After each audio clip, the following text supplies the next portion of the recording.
وقتی که می‌بینی که یک شخص یک نفر از تو بالای خاطر شده از نزد تو دور می‌شود و من هزاران بار شکر می‌گویم به درگاه خداوند که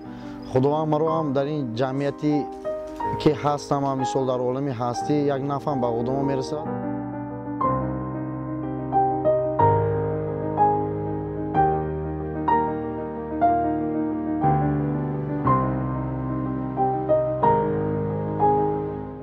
راستی که آموزاندن چنین آدمای نابینا آنچه مشکل میگفتند یا که در نظر ما خیلی نشان دادیم بعضی جاها سال عذاب میکشید مثال قوه جریان برق میزد همچنان مثال خیلی حاضر با طور پروفسیونالی یعنی کار میکند هیچکی وی نمیگوید که مثال آدم نابینایی همه بینا بر این حساب میکند یک خیلی آدم میگیم این تماما نمیبیند خودش حیران میشد. این شب از دوره کودکی خردسالی در دل من بود و میخواستم که بسیارتر در عالم تکنیک باشم. پیش از اینجا من با کشت کاری صحرا با همراهی برادرم با نگاهبینی چاروا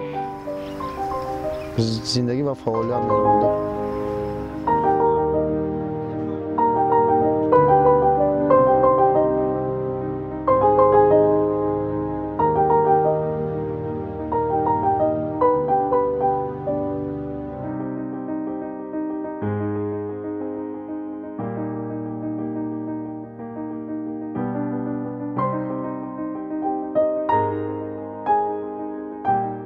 نوبینو در پیش ما نوبینو نده همین انسان در پیش ما نوبینو ما علاقه خودمون ده که باوری کرده یک سیاحت میرویم همونجا هم میفهمونیم که شاید جان این چیز من خیلی این درخت و چیز در پیش ما علاقه ساده است تکنیکی که آدم بینا آموخته نمیتونه من یک شاگرد نوبینویی که میبود یک انسان نوبینویی که میبود یک چیز میآموزد شما خودتون در حیرت میمونید. نفقه هم نمیتواند که در زندگی من پر بسندگی باشد